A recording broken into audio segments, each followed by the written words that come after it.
Bueno, bien. Entonces, rápidamente, este es el único sistema que nos queda pendiente por revisar. Vamos a adelantar. Vamos a hablar de nuestro sistema endocrino. Como siempre, por favor, si se van generando dudas, me preguntan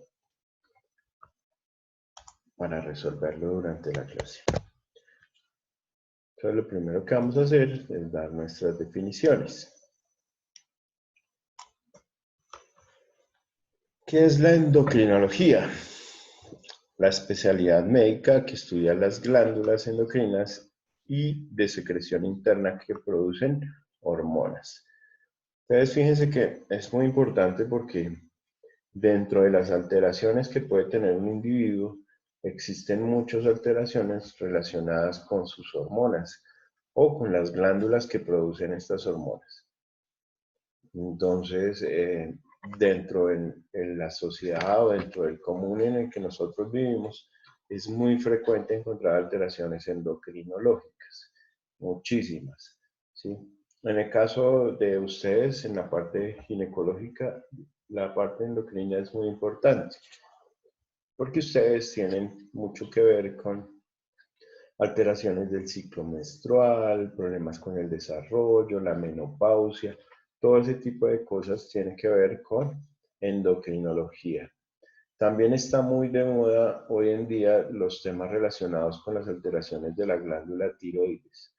No sé si de pronto en cada familia casi siempre hay una, por lo menos una persona en el núcleo familiar, abuelos, tíos, primos, que tienen alguna alteración de la tiroides, hipotiroidismo, hipertiroidismo, que resultan tomando medicinas de por vida. Entonces es importante por lo menos tener el conocimiento básico y las generalidades de esto. ¿Quiénes son los especialistas en eso? Pues los endocrinólogos. Ellos son los que estudian los efectos normales de las secreciones de estas glándulas y los trastornos derivados del mal funcionamiento de las mismas. Bueno.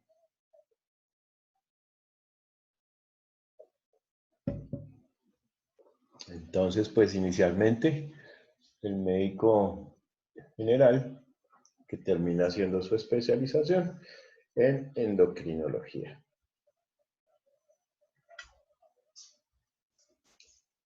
Entonces, ¿cuáles son los tejidos que producen las hormonas? Pues las glándulas. Y esas glándulas se clasifican específicamente en dos grupos. Las glándulas endocrinas, cuya función es producción exclusiva de hormonas. Las glándulas que producen hormonas se llaman glándulas endocrinas. Las glándulas endo o exocrinas, que producen además otro tipo de secreciones, como por ejemplo en el páncreas, que produce, aparte de la insulina y el glucagón, que lo habíamos mencionado alguna vez en clase, produce enzimas digestivas, ¿sí? Y las enzimas, pues no son hormonas. Es diferente hormona a enzima. ¿Listo? Entonces tiene que quedar claro. Recuerdan que hemos hablado que, por ejemplo, el páncreas produce la insulina, ¿sí? ¿Sí se acuerdan? Cuando estuvimos en digestivo. Pero aparte también producen las enzimas, que son los jugos pancreáticos, que van a ir a ayudar a la digestión. También ciertos tejidos no glandulares, como el tejido nervioso del sistema nervioso autónomo, produce sustancias parecidas a las hormonas, pero que no son hormonas.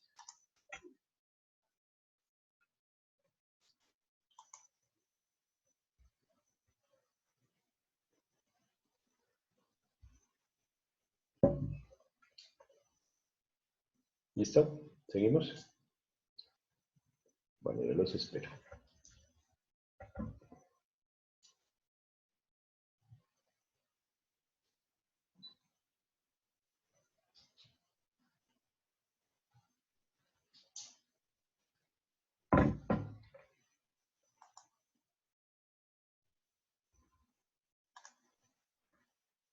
Continuamos.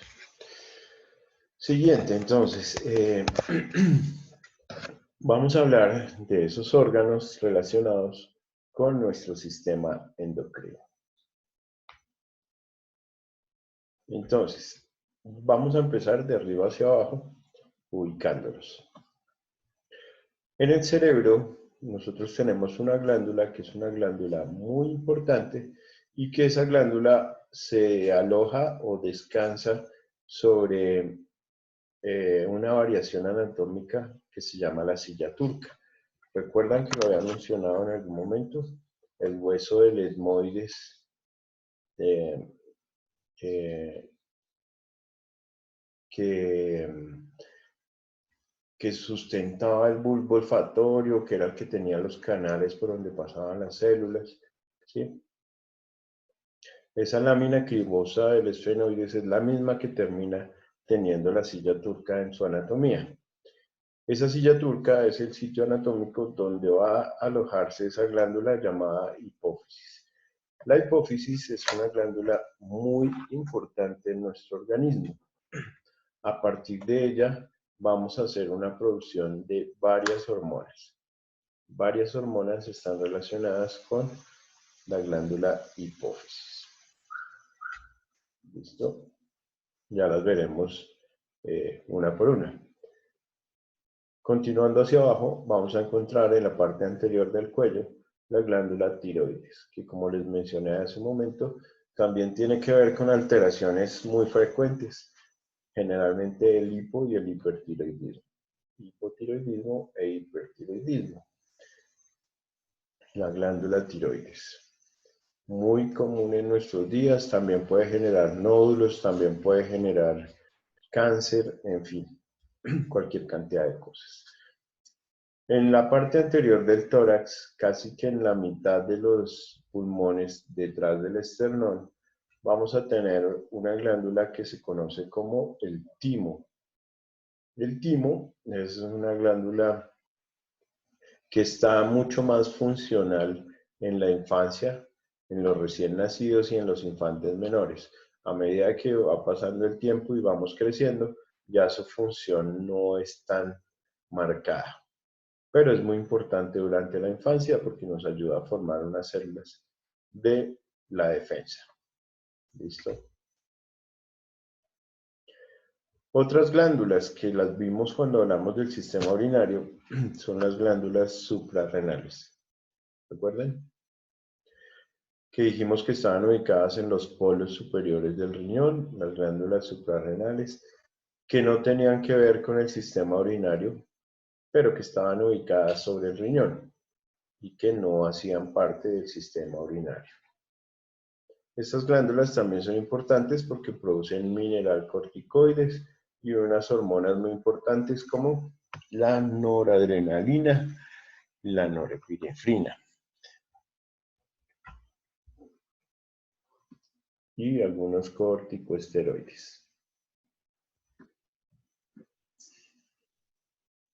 Bien, la siguiente glándula es el páncreas, que se encuentra alojada en la segunda porción del duodeno, que tiene cabeza y cola, que tiene dentro de su estructura unos espacios donde se produce la insulina y el glucagón.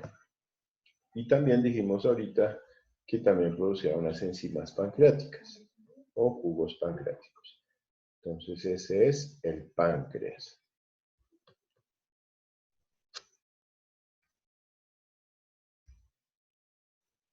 Y por último, vamos a tener en la anatomía femenina los ovarios. Los ovarios hacen parte de nuestro sistema endocrino. Y en la anatomía masculina, los testículos. Entonces las gónadas u órganos gonadales, tanto masculinos como femeninos, hacen parte de nuestro sistema endocrino. Entonces fíjense que no son muchas. Todo lo demás, o sea, esto de los pulmones, los riñones, lo vamos a omitir porque aquí están en la imagen, pero no hacen parte como tal de nuestro sistema endocrino. Solo los que mencioné. Hipófisis, tiroides, timo, páncreas, las suprarrenales, los ovarios y los testículos. en ese orden.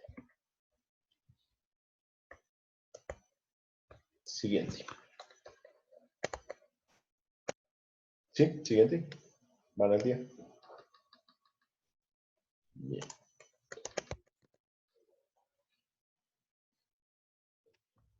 Bueno, vamos a leer esto rápidamente.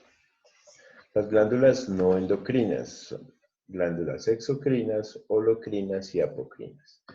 Las glándulas exocrinas no poseen mensajeros químicos, sino que éstas envían sus secreciones por conductos o tubos receptores específicos. Por ejemplo, los lagrimales, las axilas y algunos tejidos cutáneos.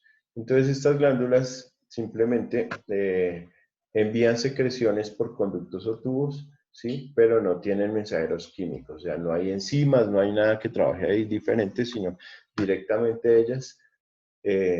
Por eso nosotros sudamos, por eso nosotros producimos lágrimas, porque esas glándulas están ligadas íntimamente con el órgano que están o sobre el que están actuando. En este caso, el ojo y la parte del sudor a nivel de las axilas.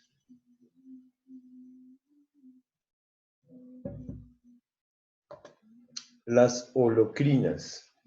Los productos de secreción se acumulan en los cuerpos de las células, luego las células mueren y son excretadas como la secreción de la glándula. Constantemente se forman nuevas células para reponer las perdidas. Glándulas sebáceas. Entonces eso lo vimos cuando hablamos de la piel. Recuerdan que habíamos dicho que la capa más externa de la piel estaba formada por células muertas. Entonces, las glándulas encargadas de esas células que mueren se llaman glándulas holocrinas y el ejemplo más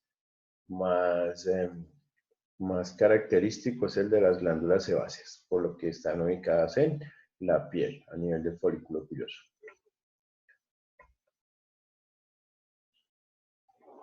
Bueno, y las apocrinas son células que desprenden para formar secreciones. Todas las que forman secreciones, ¿sí? A nivel de las células glandulares, son glándulas apocrinas.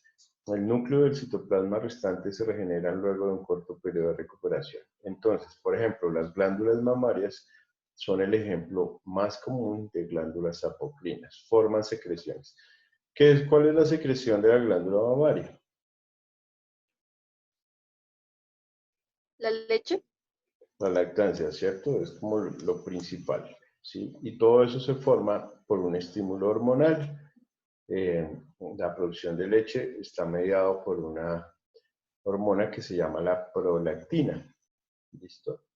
Profe, qué pena. Es que ahí dice sus secreciones se reúnen en y la imagen no deja ver más. Pues, a ver, miramos. Espérame un segundito. Yo me ubico aquí en la diapositiva.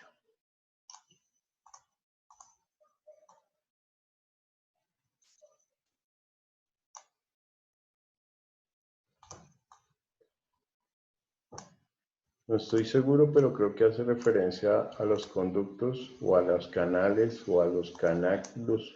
Eso tiene varias definiciones. Pero como son células glandulares, ellas están mediadas por comunicaciones, por tubos, por sistemas.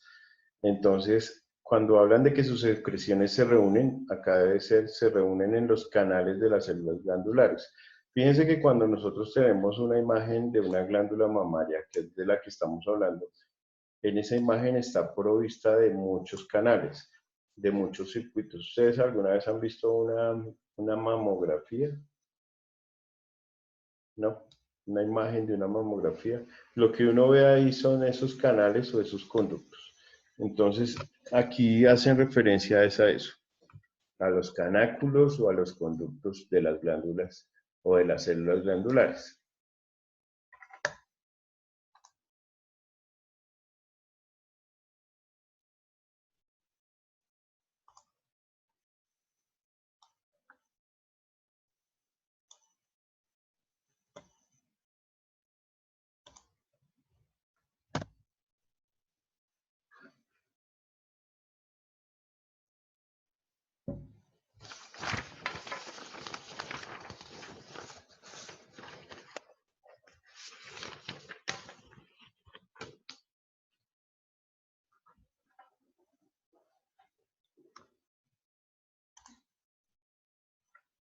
Espérenme un segundito. ¿Listo ya? ¿Podemos seguir?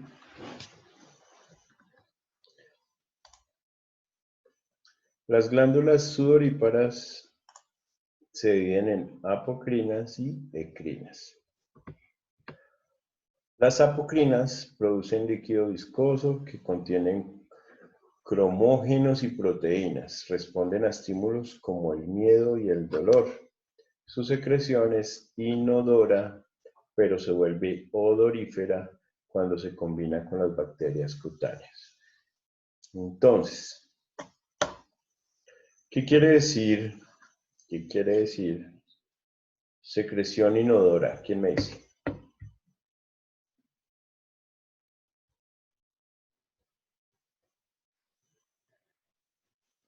¿A qué le suena eso? Cuando una secreción es inodora.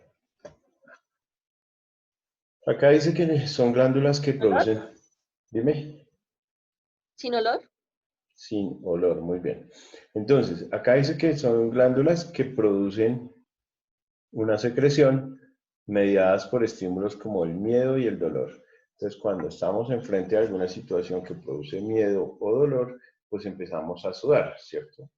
Esa sudoración inicialmente es inodora, no tiene ningún olor ni nada de eso, pero se convierte o se vuelve odorífera, o sea, tiene o adquiere un olor característico cuando se combina con las bacterias cutáneas. En la piel tenemos bacterias y esas bacterias al reunirse con esa secreción se convierten en secreciones odoríferas.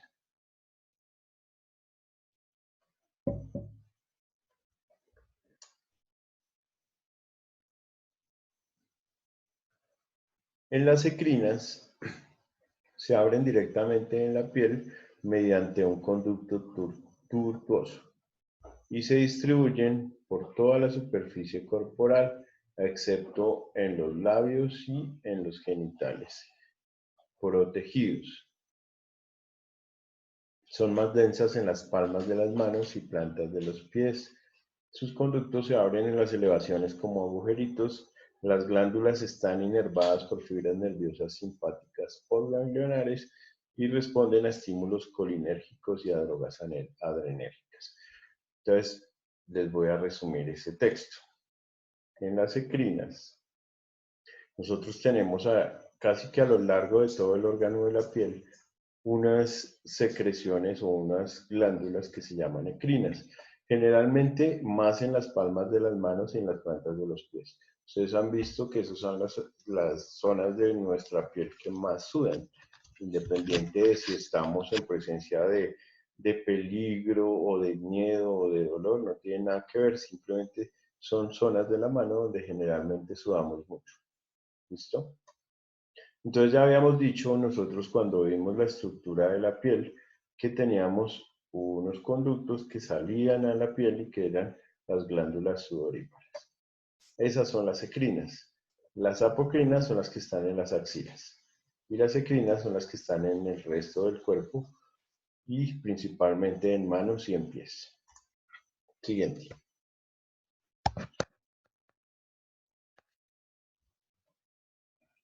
Bueno, entonces fíjense que la glándula, eh, al lado de la glándula mamaria más bien, tenemos la glándula sudorípara apocrina modificada. Las glándulas sudoríparas apocrinas producen sustancias muy olorosas que son responsables del olor característico de estas zonas íntimas como las axilas y los órganos genitales. Listo. Tenemos ahí glándulas sudoríparas apocrinas.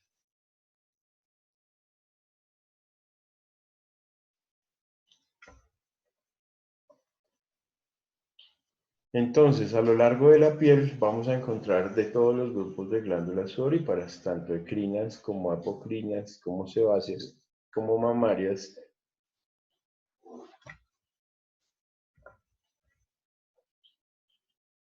todas en relación con el órgano de la piel.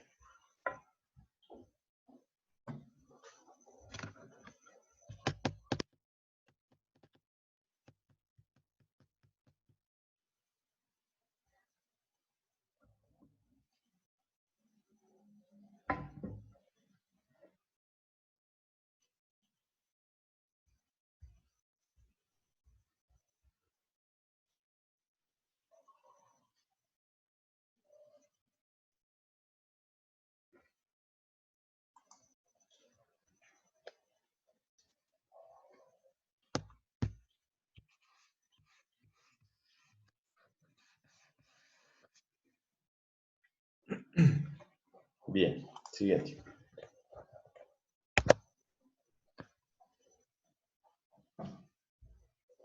Bueno, esto hace parte de las definiciones, esto sí es importante que lo tengan.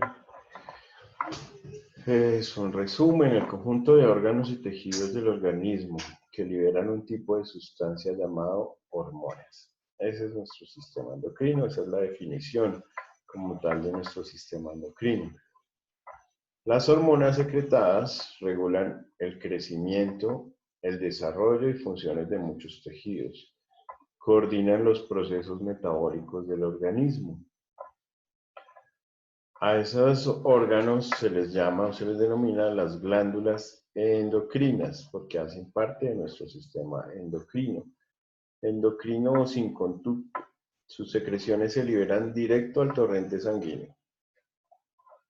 ¿Por qué se llaman endo? Endo quiere decir hacia adentro. Endo quiere decir hacia el interior. Entonces, fíjense que la mayoría del producto de estas glándulas o de estas hormonas, esas hormonas no van hacia el exterior, van hacia el interior de nuestro cuerpo con una función específica cada uno.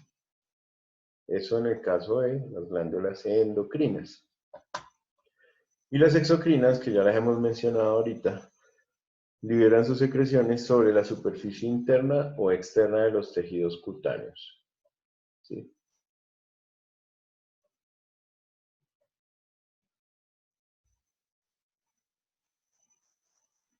Entonces, si una glándula tiene sus hormonas o su producto de esa glándula va hacia el exterior del cuerpo y hacia la piel, ¿qué glándula será?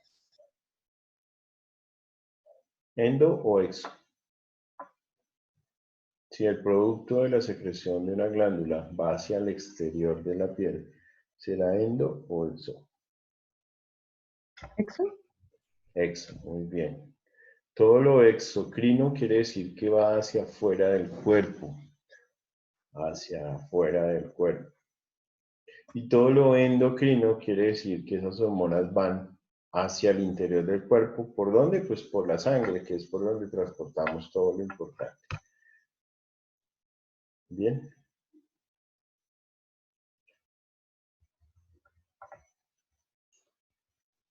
Bueno. Me avisan si están copiando para poder continuar.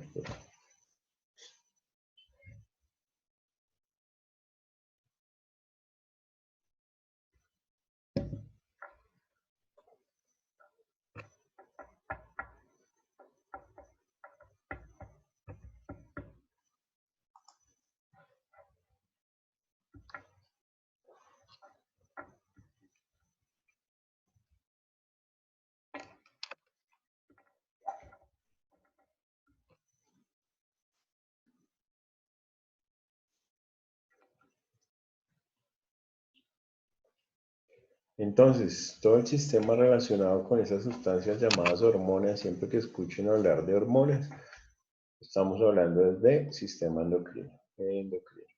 Siempre que necesiten un especialista para que les controle cualquier alteración hormonal, es el endocrino. ¿Listo? Siguiente. Bueno. Fíjense aquí en esta imagen de este cuadrito ampliada acá. Vamos a tener la pituitaria, pero también se llama la glándula hipófisis. Entonces aquí se los voy a colocar para que no se les olvide. También llamada la hipófisis.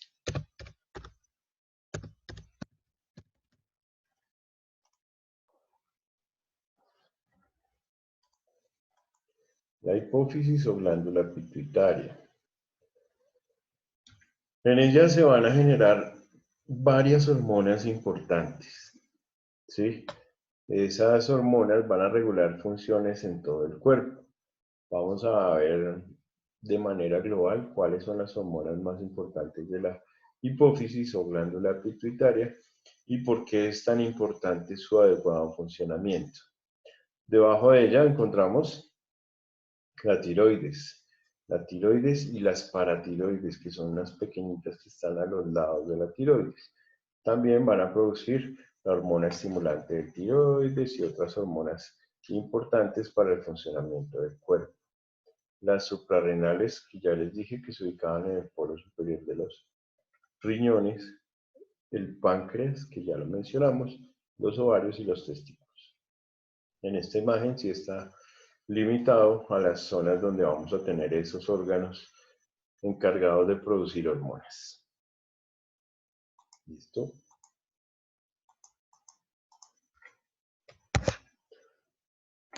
Entonces, aquí están enumeradas, si ya las copiaron, pues mejor, y si no, pues las vamos a copiar. La hipófisis, el hipotálamo, la tiroides. Bueno, el hipotálamo, digamos que el hipotálamo hace más parte del sistema nervioso que del sistema endocrino, pero bueno, acá está mencionado, entonces dejémoslo igual ahí. La tiroides, paratiroides, páncreas, suprarrenales, ovarios y testículos. Esas son las glándulas importantes de nuestro cuerpo.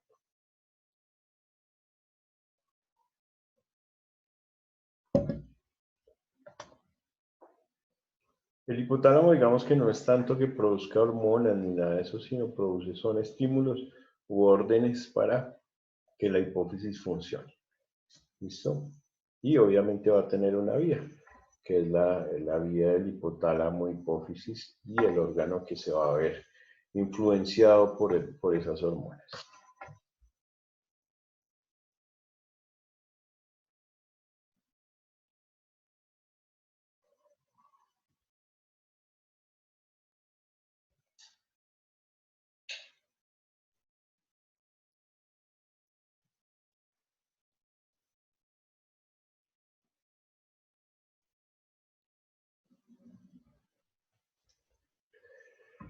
Bueno.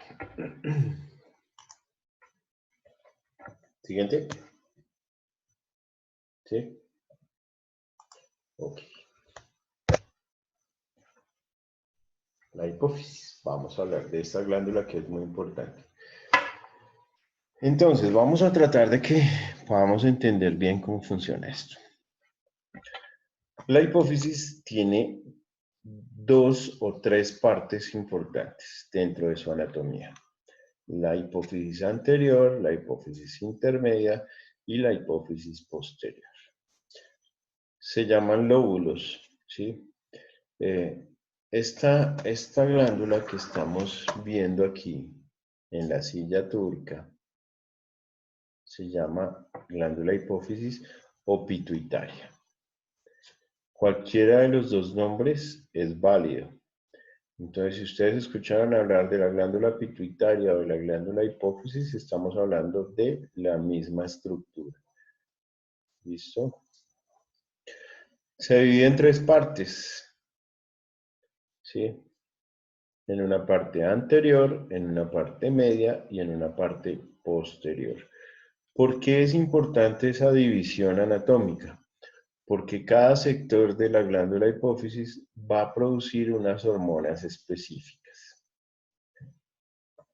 Entonces, importante de la hipófisis, su división. ¿Listo? Importante de la hipófisis que está ubicada en la base del cerebro. ¿En qué parte? En la silla turca. En la silla turca. ¿Quién forma la silla turca? Un hueso que se llama el esfenoides. ¿Listo? Que es este de acá.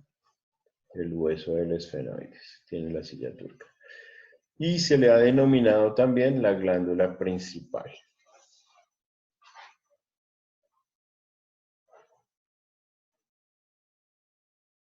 Bien, hasta ahí vamos bien.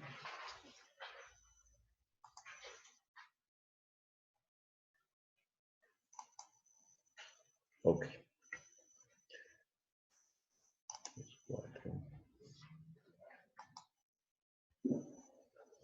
Siguiente.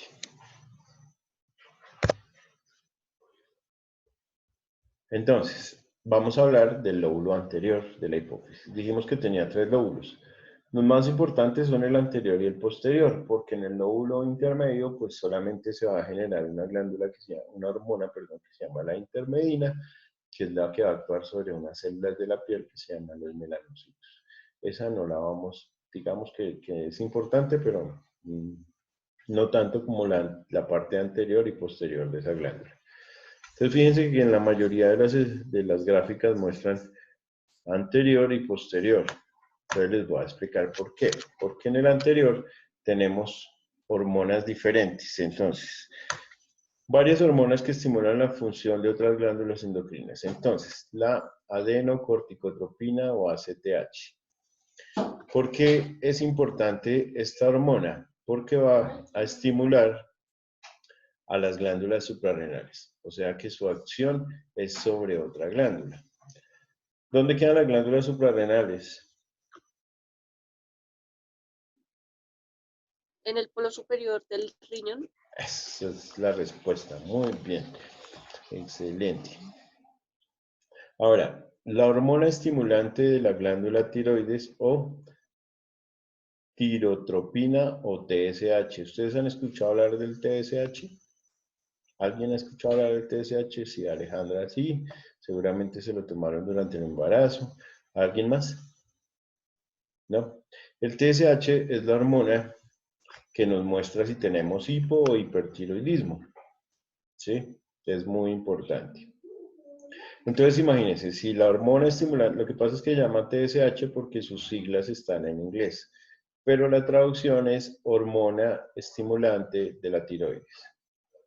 ¿Sí? Hormona estimulante del tiroides. Aquí está en inglés. ¿Sí? Tiroides, estimulante, hormona. ¿Listo? Por eso se encuentra como TSH.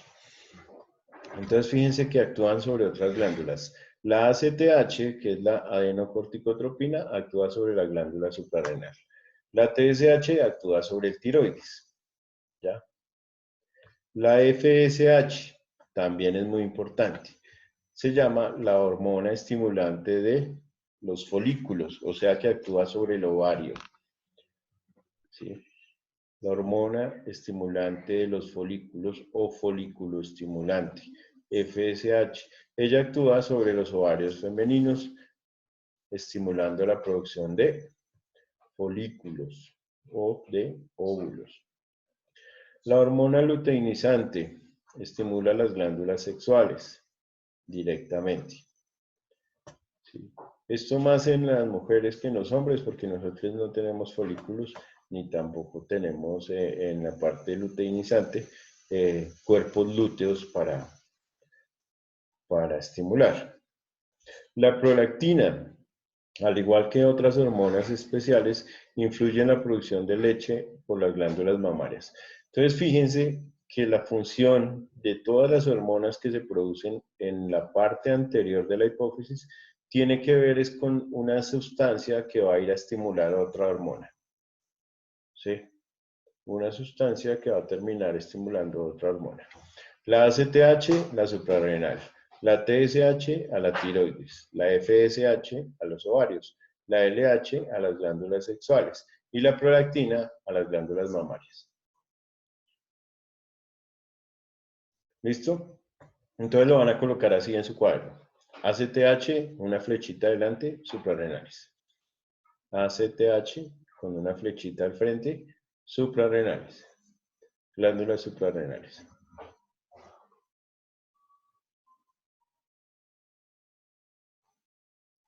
Profe, a CTH, ¿qué era? Perdón. Inmediatamente detrás de ACTH dice adrenocorticotropina, pero pues esa es la abreviación para no decir ese nombre tan largo. Adenocorticotropina quiere decir ACTH. ¿Listo? Ahí sí. Entonces, ACTH al frente,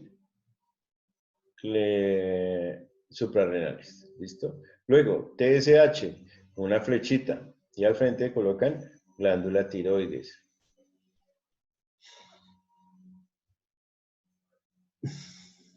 No se me estresen, que esto no es tan complicado.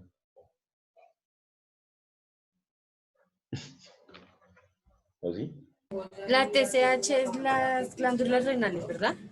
No, la ACTH, por eso te dije, ACTH le ponen una flechita al frente y le colocan glándulas suprarrenales. ¿Sí? Luego, TSH, que la estoy mostrando aquí con el láser, y al frente una flechita y le colocan a quien estimula a la tiroides.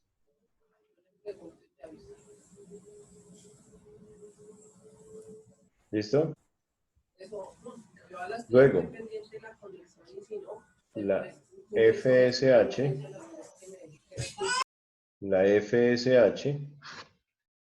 y al frente una flechita y le colocan los folículos o los ovarios.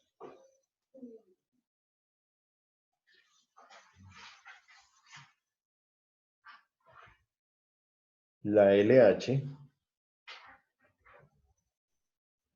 una flechita, glándulas sexuales.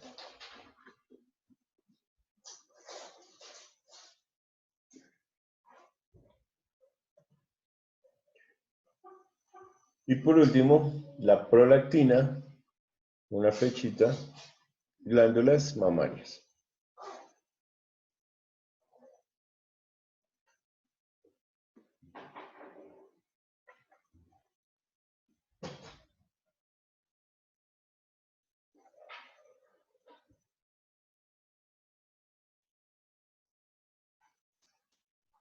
¿Listo? ¿Seguimos? Bien. Todavía estamos en la hipófisis anterior. ¿Sí? La hormona de crecimiento. Súper importante. La somatotropina u hormona de crecimiento.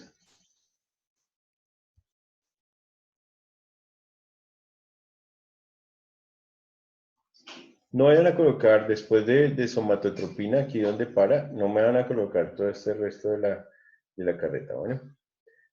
Esto no, solamente hormona de crecimiento. Fíjense que ella, en la hipófisis anterior tenemos, se los voy a enumerar, ACTH o adenocorticotropina, tenemos TSH o hormona estimulante del tiroides, tenemos FSH u hormona folículo estimulante, tenemos LH u hormona luteinizante y tenemos prolactina. Adicional a eso tenemos la hormona de crecimiento, también llamada somatotropina. Esto es muy importante porque está ligada a eso, al crecimiento de los tejidos, en particular a la matriz del hueso y a los músculos. Hay niños que tienen problemas con la hipófisis anterior o con la hormona de crecimiento, pues ellos no van a crecer de manera normal o adecuada, se están quedando pequeños. Entonces, esta hormona se sintetiza en laboratorios, la venden en inyecciones y se aplica de acuerdo a la recomendación del pediatra con el endocrino. O sea, no, eso no es de venta libre que venga yo le voy a poner una inyección a mi hijo a ver si crece más, no. Eso es un previo estudio de acuerdo a las necesidades del paciente. ¿Sí? Si realmente es un candidato y si realmente lo necesita, pues se van a poner en común acuerdo y lo van a hacer. Esto igual son medicamentos de alto costo, es un medicamento sintético, ¿sí?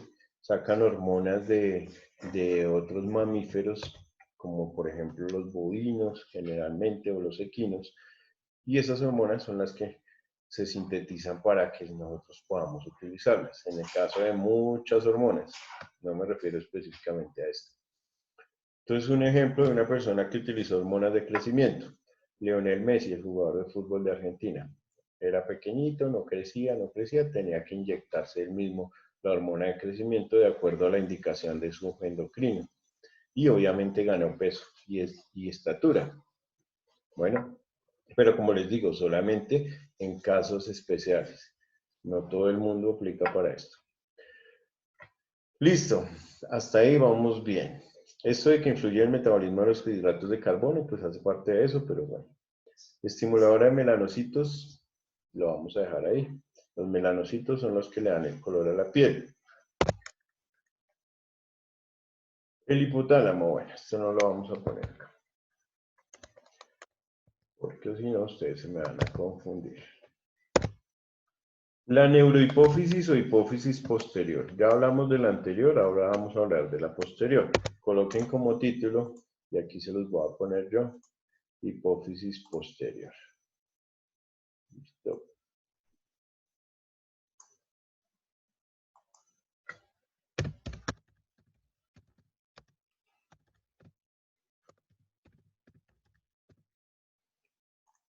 Ya vimos la hipófisis anterior.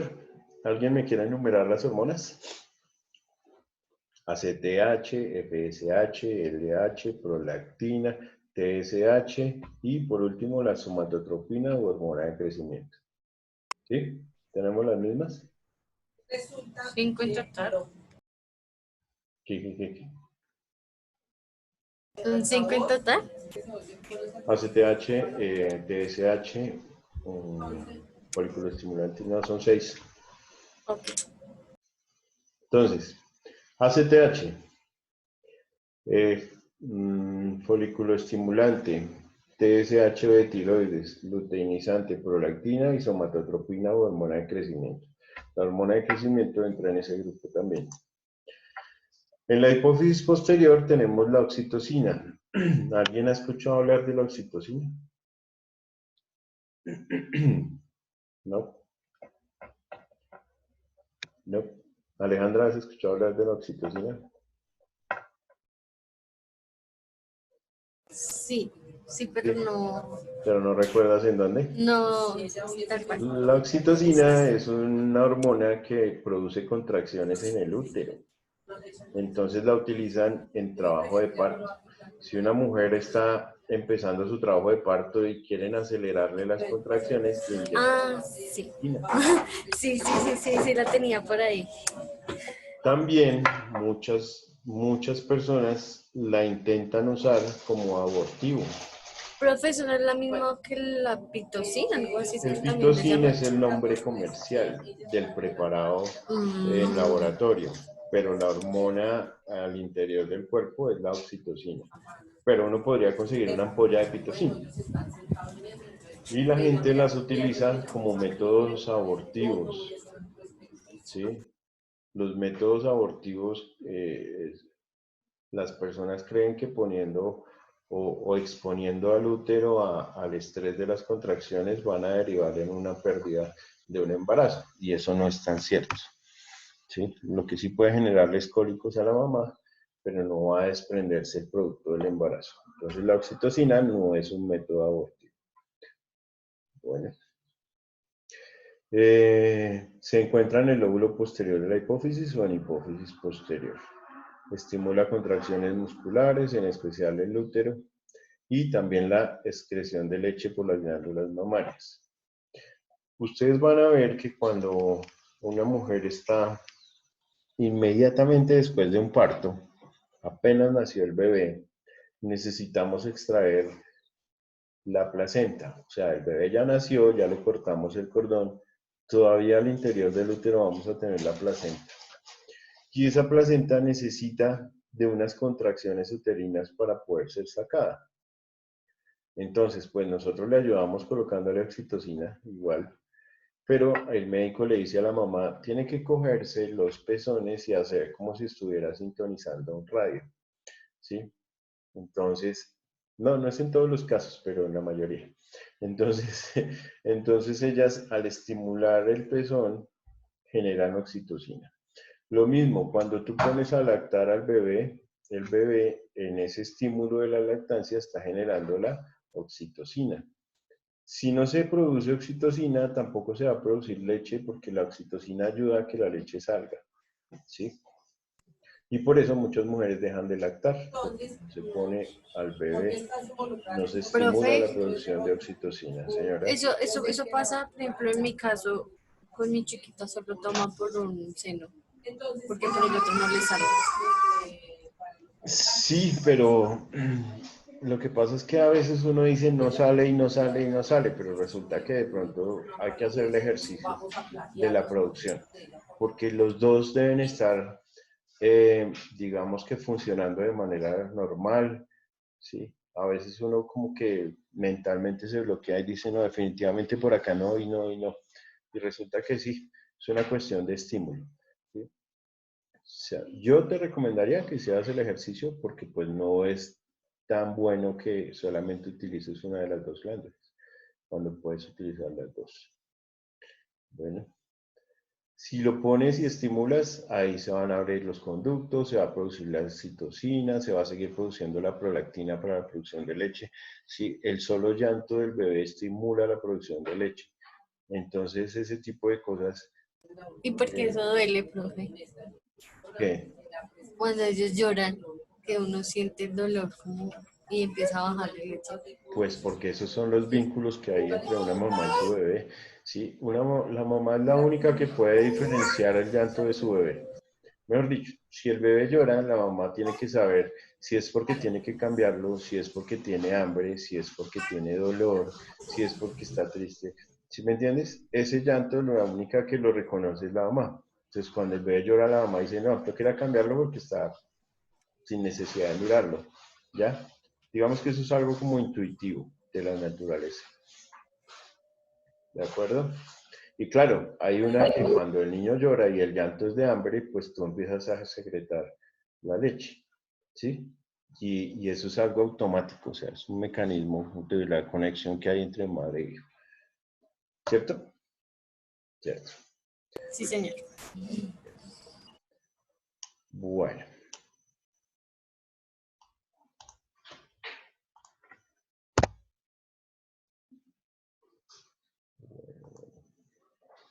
Algo me falta. ¿Qué es? Siento que algo me falta. Bueno.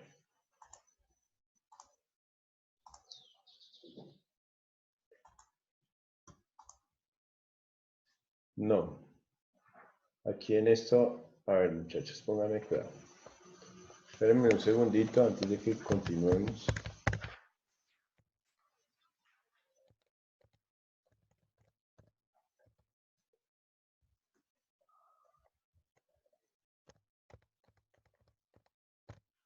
Bueno, listo. Después de la hipófisis anterior y posterior, encontramos la glándula tiroides.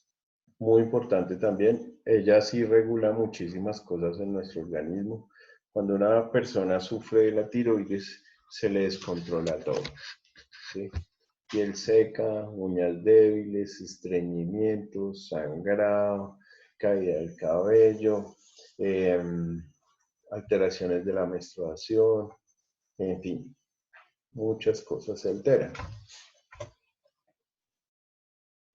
Se encuentra a nivel del cuello, produce hormonas tiroideas como la tiroxina y la triiotiroxina, aumentan el consumo de oxígeno, estimulan la actividad metabólica, regulan el crecimiento y maduración de los tejidos del organismo.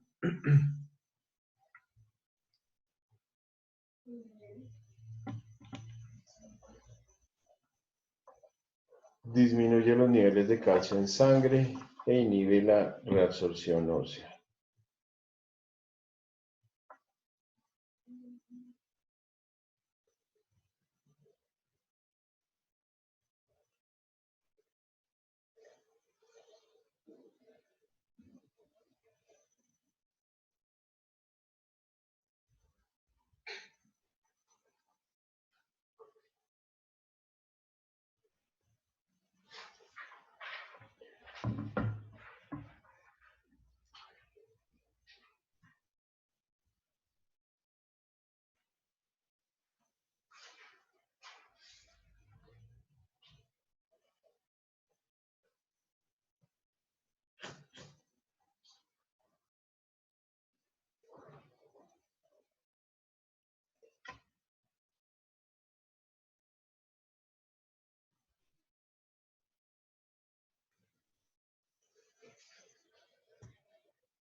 Bueno, en esta presentación ya hablamos de que la hipófisis anterior producía 6 hormonas, ¿cierto? Las enumeramos, que Alejandra dijo que eran 5, pero las contamos y terminaron siendo 6, ¿cierto?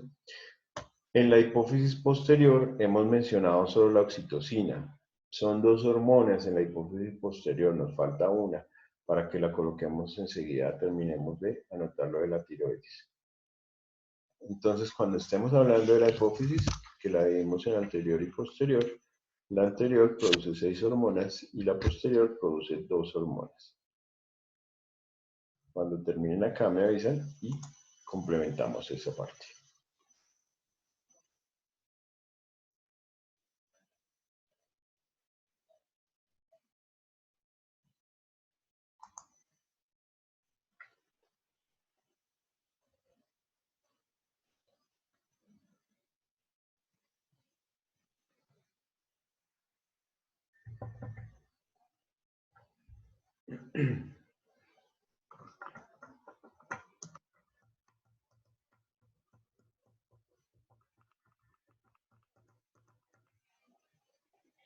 Entonces, devolviendo un poquito a donde apuntaron la hipófisis posterior, donde anotamos la oxitocina, por favor, ahí al lado de la oxitocina colocan la otra hormona. Esa hormona se llama la hormona antidiurética o vasopresina con V. Antidiurética o vasopresina. ¿Se las escribo acá? ¿Cómo, profe? Ya.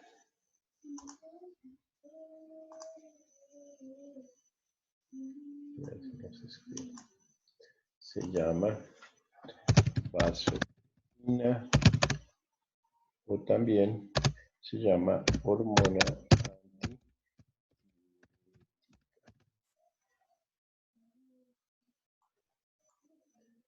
Esta fue la que nos quedó faltando de la hipófisis posterior. Hormona antidiurética o también llamada vasopresina. ¿Qué ¿Esa hacen? de qué es, profe? Perdón. De la hipófisis posterior. Entonces, fíjense, la hipófisis, vamos a volvernos un poquito porque no nos perdemos. La hipófisis anterior produce 6 hormonas.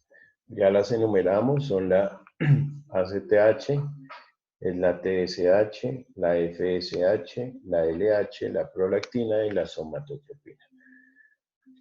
Entonces, esas son las 6 de nuestra hipófisis anterior. De la hipófisis posterior hablamos de la oxitocina, que era la que contraía los músculos en la producción de la leche y en las contracciones del útero. Y la vasopresina, que es una hormona antidiurética que lo que hace es inhibir la producción de orina.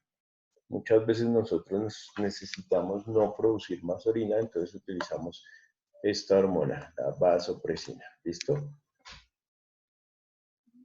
Bien.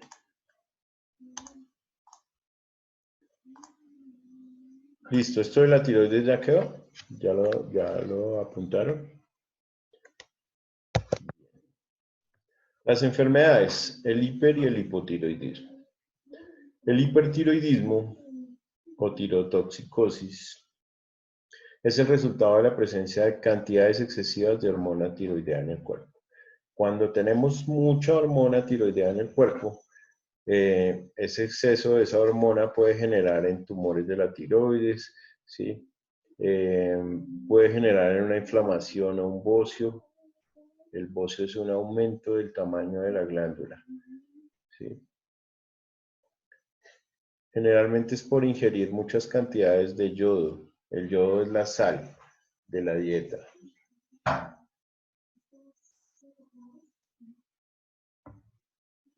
¿Listo? ¿Cuáles son los síntomas de un hipertiroidismo?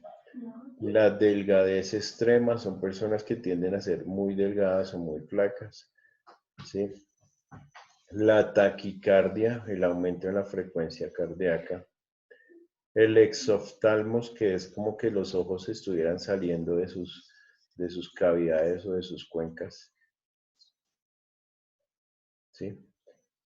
Entonces, taquicardia, delgadez extrema y exoftalmos.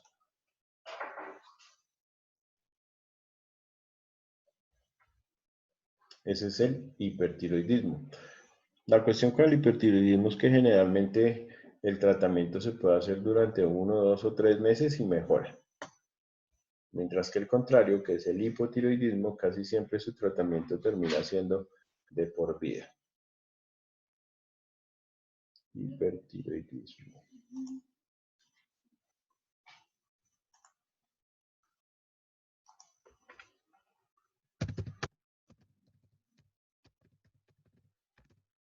Delgadez extrema.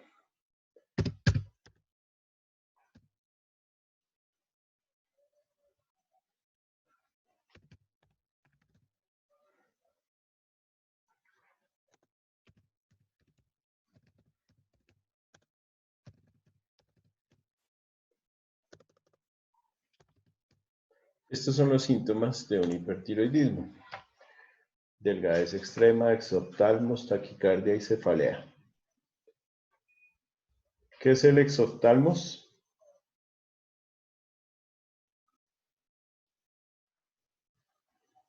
Les acabé de decir. ¿Qué significa exoftalmos? Cuando se salen los ojos de las cavidades, perdón, de las Sí, cuencas. exactamente. Los ojos están como muy saltones, muy llamativos, muy por fuera de. Ese es un síntoma de un hipertiroidismo. La taquicardia, pues, es un aumento en la frecuencia del ritmo cardíaco. ¿Y la cefalea es? ¿Qué es una cefalea? ¿Quién me dice? Cefalea. Es como un dolor de cabeza. Es el dolor de cabeza. Entonces, a partir de la fecha, mis queridas enfermeras, no vuelven a decir dolor de cabeza. Bueno, el término utilizado técnico, clínico, para cuando nos referimos a un paciente con dolor de cabeza es cefalea. Cefalea. Entonces el médico le pregunta, ¿qué tiene la paciente? Doctor, tiene una cefalea intensa. ¿Listo? Por favor.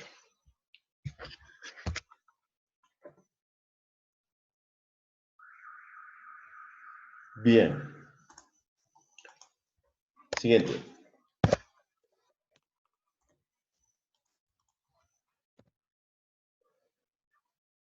Al lado de la tiroides tenemos las glándulas paratiroides, que son como unas lentejitas que están a los lados. Las paratiroides producen una hormona que se llama, como su nombre, hormona paratiroidea o paratohormona. Cualquiera de las dos denominaciones sirve. Ellas regulan los niveles de calcio y fósforo. Todo esto a nivel de los huesos. Los huesos.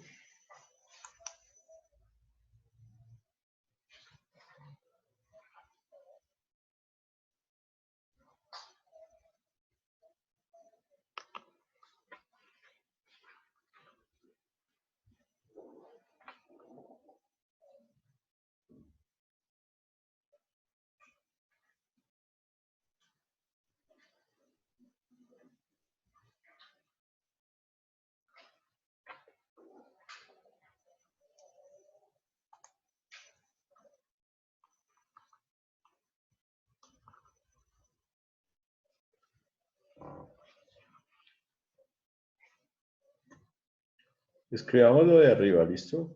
Lo de acá abajo, no. Tenemos acá que aquí ya dice que regula los niveles de calcio y fósforo, que es lo importante, y estimula la reabsorción de esos minerales a nivel del hueso. Entonces, fíjense que los huesos nuestros están compuestos de minerales, sobre todo calcio y fósforo, ¿cierto? Entonces, esa hormona paratiroidea estimula esa absorción por parte del hueso de calcio y de fósforo. Esos niveles en sangre que viajan por nuestro torrente de calcio y fósforo tienen que ser absorbidos por parte de nuestros huesos. Se llama hormona paratiroidea.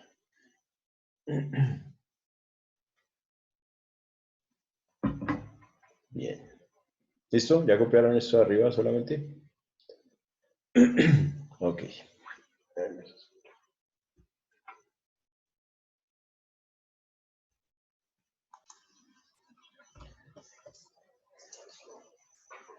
¿Todo quedó clarísimo?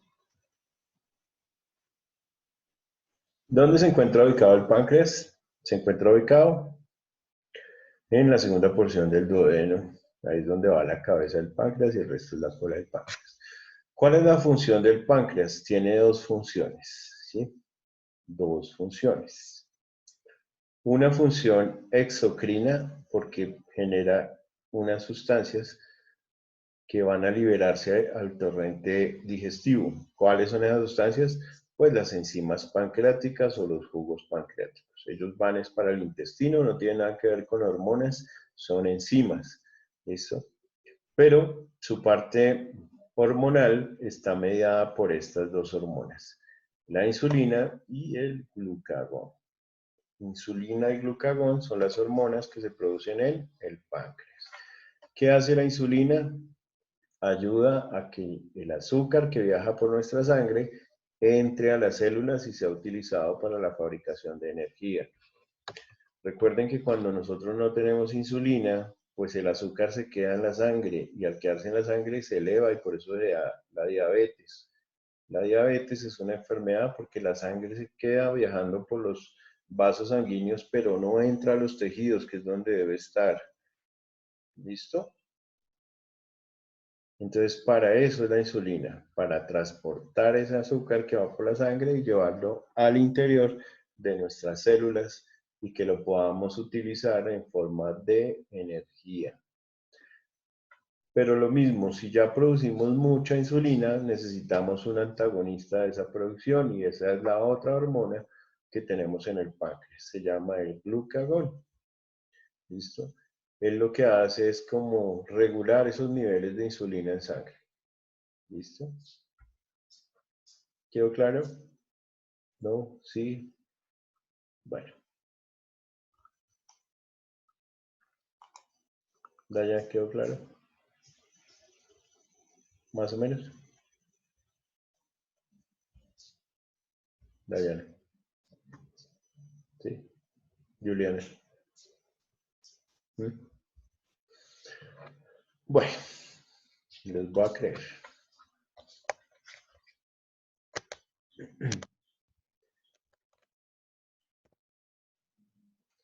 Las suprarrenales. Ya hemos hablado de ellas. Las glándulas suprarrenales se encuentran en los polos superiores de los riñones. Son dos glándulas de forma triangular situadas sobre los riñones, producen hormonas, tales como los estrógenos, la progesterona, los esteroides, el cortisol, la cortisona, la adrenalina y la norepinefrina.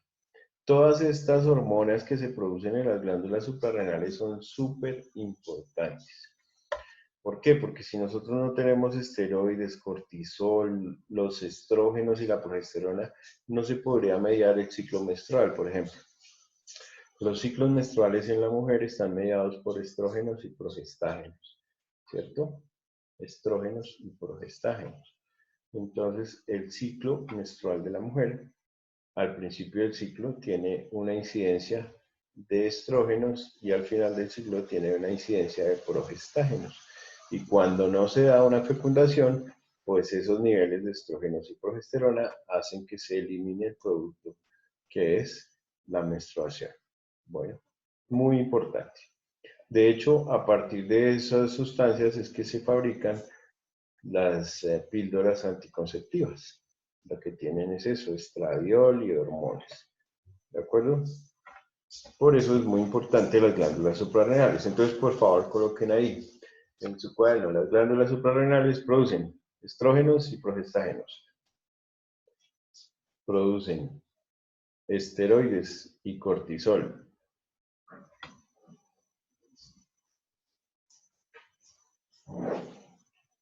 Profe, ¿puedes repetir otra vez, por favor?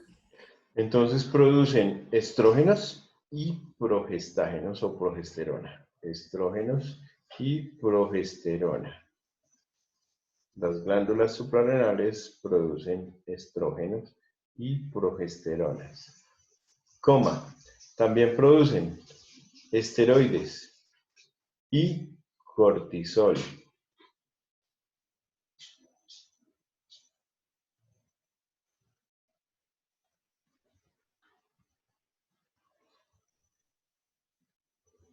También producen sustancias químicas como adrenalina, dopamina, adrenalina y la dopamina. ¿Recuerdan la función de la adrenalina? Más o menos.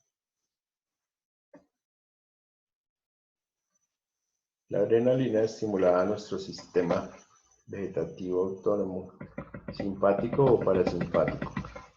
Uno de los dos, ¿cierto? ¿Para qué? Para contraerlas, para generar ciertas reacciones como la taquicardia, el aumento de la frecuencia respiratoria y otras cosas. Bueno, bien. Glándulas suprarrenales. Sigamos. Esto no lo vamos a ver. Los riñones, ya hablamos de las glándulas suprarrenales. Digamos que el riñón como tal no se considera un órgano del sistema endocrino, entonces no lo vamos a mencionar acá. Los ovarios, eso sí, muy importantes. Los ovarios son las gónadas femeninas o los órganos femeninos de la reproducción. Están en número de 2, tienen forma de almendra a ambos lados del útero. Al interior de los ovarios vamos a encontrar los folículos. Ellos son los que van a producir los óvulos, o también denominados los huevos terminales. Los folículos producen los óvulos. Segregan un grupo de hormonas llamadas los estrógenos. Los estrógenos. Necesarias para el desarrollo de órganos reproductores y características sexuales secundarias. ¿Cuáles son las características sexuales secundarias en una mujer? La distribución de la grasa, la amplitud de la pelvis, el crecimiento de las mamas, el vello púbico y axilar.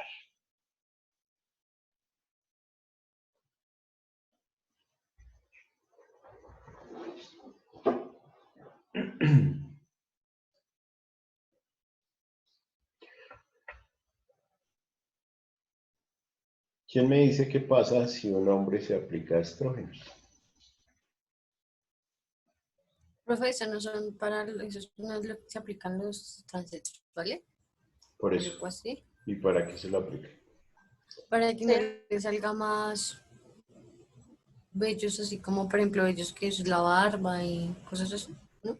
Claro, para las características sexuales secundarias, entonces a ellos el vello púbico y axilar les cambia, les empieza el aumento del tamaño de las glándulas mamarias, sin cirugía, ¿no? Solo a punta de estrógenos. Les empieza a cambiar el crecimiento de las mamas, la Profe, ¿y amplitud si de... se hace esa transición, más o menos a qué edad debería hacerlo la persona para que no tenga como, Pues, pues, los pues efectos de la... digamos que cuando una persona empieza a utilizar este tipo de hormonas para esa transición, la edad no interesa tanto porque van a generar su efecto. O sea, una persona que utiliza estrógenos, la textura de la piel le cambia, la voz le cambia, se le adelgaza la voz, o sea, todas las características masculinas se van perdiendo y se van afianzando las femeninas, ¿sí? Eso independiente de la edad. Claro, lo ideal sería antes del desarrollo, para que se le afianzaran más sus tendencias, pero en cualquier momento de la vida el uso de los estrógenos estimula a que todo esto empiece a cambiar. En el caso de la mujer es lo mismo. La mujer que quiere tener características de masculinidad, pues entonces no va a utilizar estrógenos, sino testosterona. Y la testosterona va a orientar al cuerpo a que empiece a tener esos rasgos de que el vello sea más grueso, de que la voz sea más gruesa y ese tipo de cosas relacionadas con la masculinidad. Hay hombres que tienen exceso de una de las dos, ¿sí? De testosterona o de... En el caso de los hombres con exceso de testosterona, lo que se produce es como un afianzamiento en la voz más gruesa, el vello, por ejemplo, en las cuestiones del vello corporal, el pelo en pecho, la barba, ese tipo de cosas, es por excesos de testosterona, ¿sí? Que un hombre con esas características venir a ponerse estrógenos pues grave, porque mientras ya con pelo en pecho y ponerse estrógenos es como complicado, es más difícil el proceso, ¿cierto? Pienso yo, no sé. Siguiente. Progesterona y relaxina hacen parte de las hormonas ováricas. Entonces ya dijimos Hablamos ahorita de los estrógenos, ¿cierto? Ahora vamos a hablar de la progesterona y de la relaxina. La progesterona, su acción principal es sobre la mucosa uterina en el mantenimiento de un embarazo. El mantenimiento de un embarazo. Junto a los estrógenos favorece el crecimiento y la elasticidad de la vagina, y la relaxina provoca la relajación de los ligamentos de la pelvis y el cuello uterino durante el parto, facilitando de esta forma el alumbramiento. Entonces, las hormonas femeninas son muy importantes porque tienen que ver tanto con la reproducción y el parto, ¿sí? Y todo lo que tiene que ver con la gestación y la fecundación. Estrógenos, progestágenos y relaxina. Esas son las hormonas ováricas: estrógenos, progesterona y relaxina.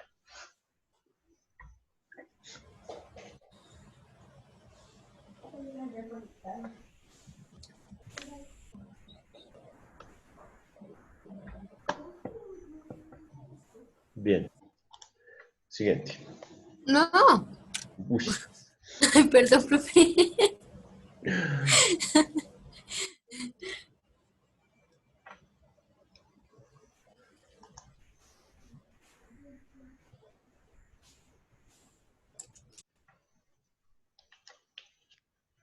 Ya, Gracias. perdón. Tranquila. Bueno, siguiente entonces. ¿Ya? ¿Los demás ya? Camila, te voy escribiendo ya. ¿Te espero? Ok.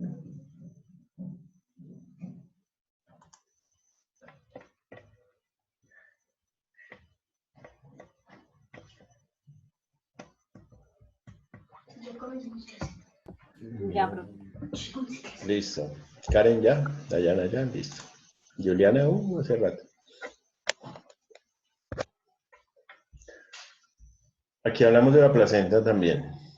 Entonces, el órgano formado durante el embarazo a partir de la membrana que rodea al feto se llama la placenta. Tiene diversas funciones endocrinas de la hipófisis y de los ovarios que son importantes en el mantenimiento del embarazo. ¿Cuáles son las hormonas placentarias? Una que se llama la gonadotropina coriónica y otra que se llama la somatotropina coriónica. La gonadotropina coriónica está presente en la orina durante la gestación, es la base de las pruebas de embarazo, la progesterona y los estrógenos.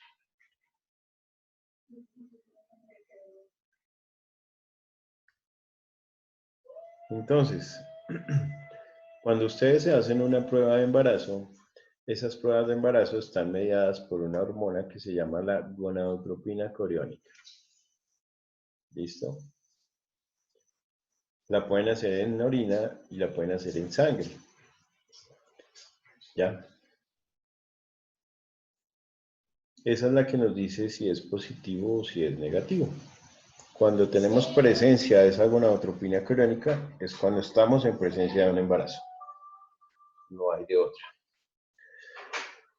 Esa gonadotropina coriónica se puede medir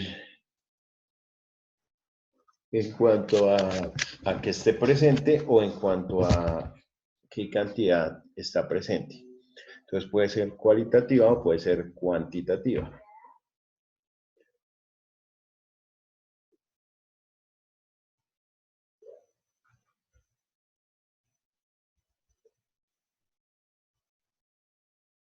¿Alguien ha escuchado hablar de la gonadotropina coriónica? Nadie. También llamada, aquí la voy a colocar, beta-HCG. La beta-HCG es la subunidad beta-gonadotropina coriónica humana. Es una hormona que solo se eleva en el embarazo.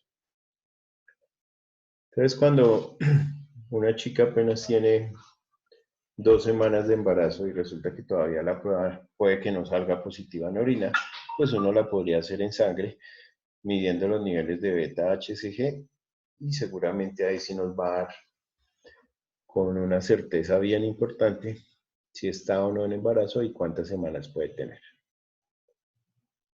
Bueno, beta HCG.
¿Listo?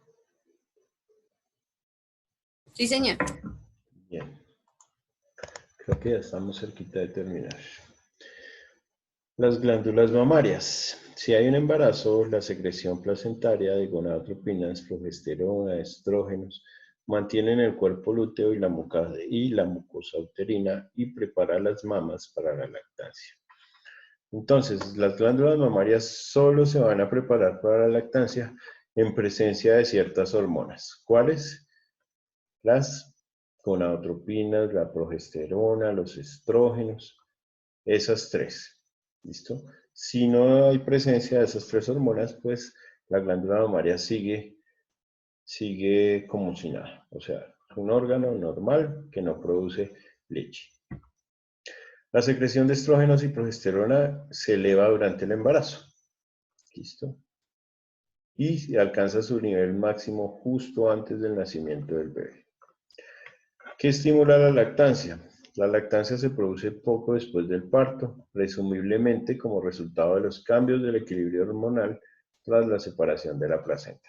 Entonces, una vez retiramos la placenta, esos cambios hormonales o ese equilibrio hormonal resulta en la lactancia. Lo que hablábamos con Alejandra ahorita, el estímulo de la succión. El neonato o el recién nacido activa la hormona liberadora de la prolactina.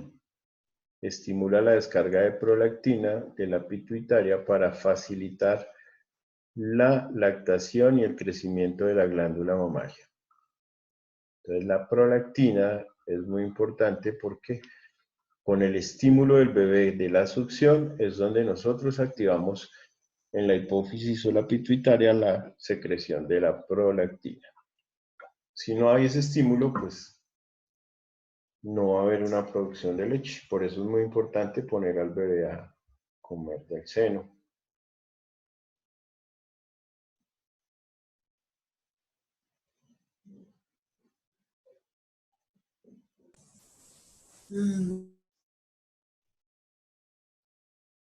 ¿Preguntas?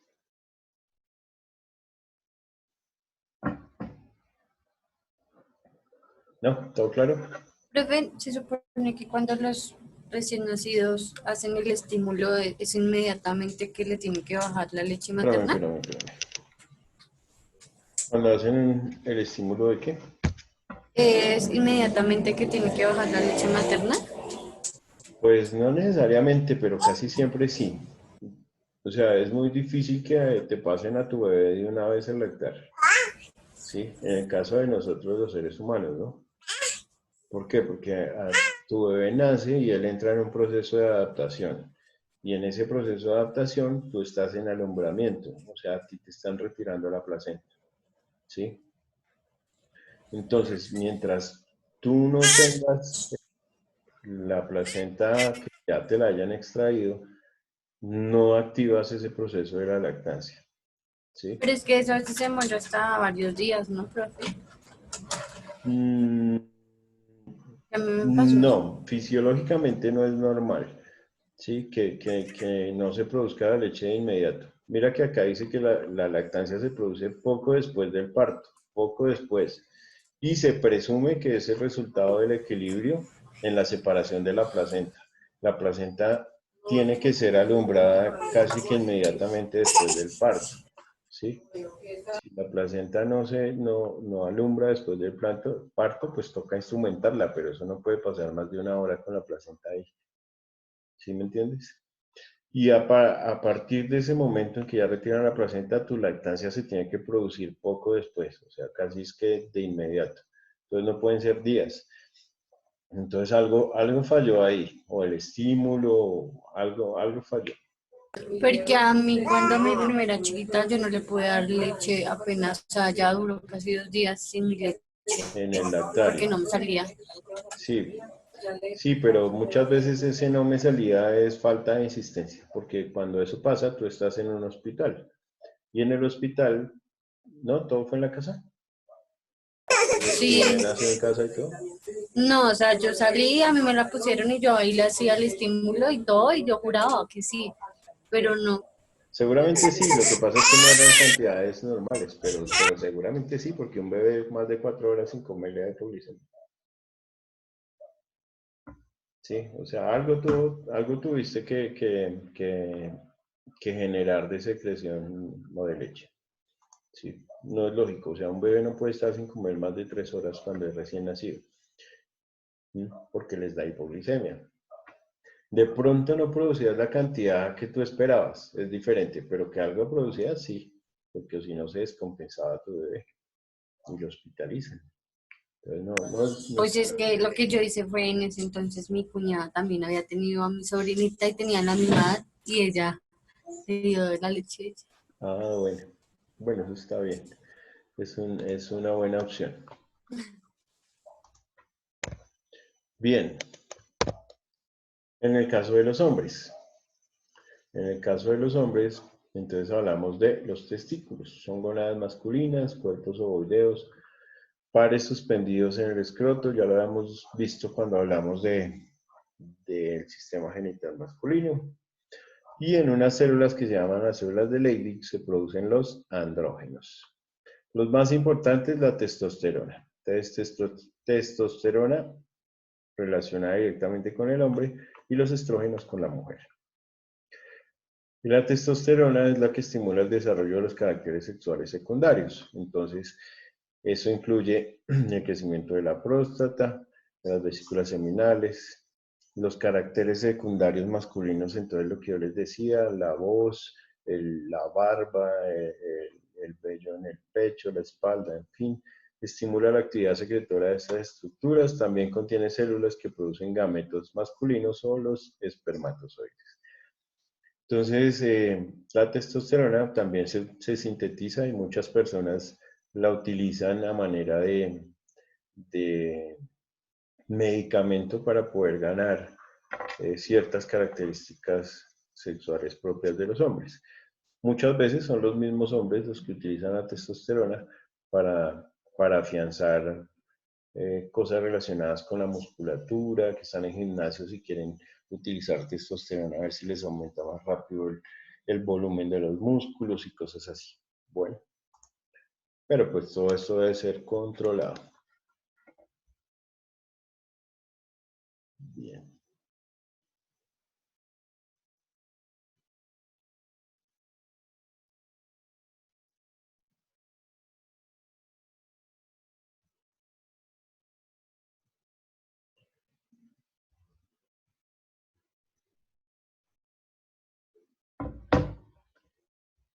Bien.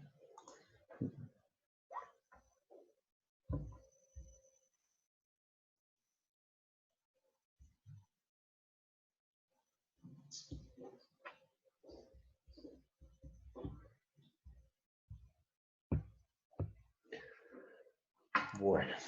¿Listo? ¿Ya todos copiaron? ¿Seguimos?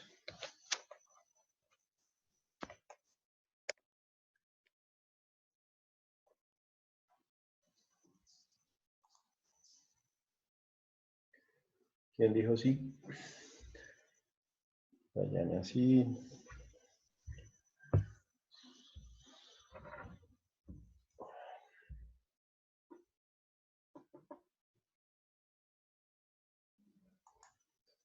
Bueno, bien, ya con esto yo creo que vamos acabando. La siguiente. Otros órganos que producen hormonas. Entonces, en el tracto gastrointestinal fabrica varias sustancias que regulan funciones del aparato digestivo, como la gastrina, la secretina y la colecistoquinina. La gastrina del estómago estimula la secreción ácida. La secretina del intestino delgado estimula la secreción de enzimas y hormonas pancreáticas. Y la colecistoquinina provoca también contracción de la vesícula biliar. Entonces son como funciones adicionales de otro tipo de secreción hormonal, ya a nivel gastrointestinal.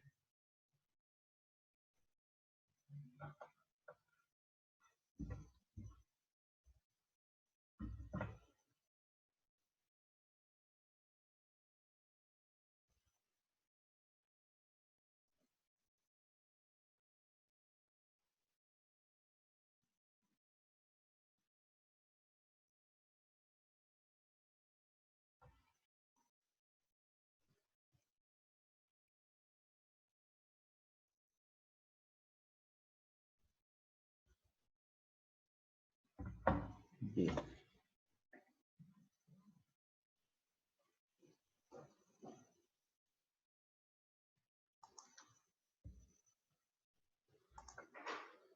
Buenos días, Miss. Ok, siguiente. Sí, sí, te escuchamos.